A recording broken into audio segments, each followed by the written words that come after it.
First of all, gusto ko munang magbigay ng credit at pasasalamat sa uploader para makita ng maraming tao na may mga taong may gininto ang puso pa rin. Nabasa ko rin ang ibang comments at tama naman sila. Oo, mahalaga ang buhay ng tao. Pero sa dami ng nangyayari dito sa Pilipinas, parang ito ang isa sa mga unang pagkakataon na nakita ko may taong nagpakita ng totoong malasakit sa isang aso. Hindi na rin mahalaga kung sino ang may kasalanan sa nangyari. Pero para sa mga katulad namin pet lovers, sana maintindihan ninyo yung POV ng message na ito.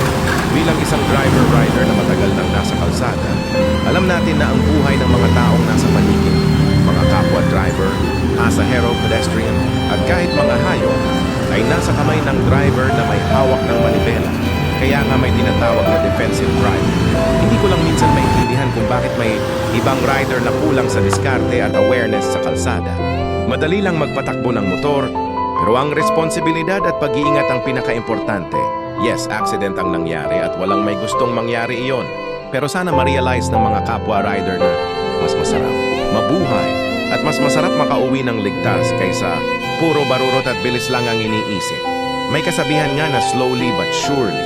Kapag maingat ka sa pagmamaneho, mas malaki ang chance na makauwi ka ng ligtas at payapa. Tandaan natin kapag ikaw ang may hawak ng manibela o manubela, hawak mo rin ang kaligtasan mo at ng ibang tao sa paligid mo. At para naman sa mga pet owners, sana magsilbi rin itong paalala. Kung mag-aalaga tayo ng aso o kahit anong hayop, sana maging responsable tayo.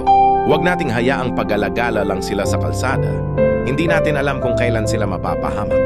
Ang mga hayop na tinatawag lang nating aso o hayop ay minsan sila pa ang nagbibigay ng tunay na pagmamahal at loyalty sa tao. May mga pagkakataon pa nga na sila ang nagliligtas ng buhay ng tao.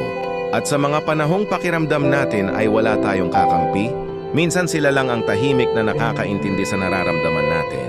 Sana sa mga ganitong sitwasyon, may matutunan tayong lahat bilang driver, rider at pet owner.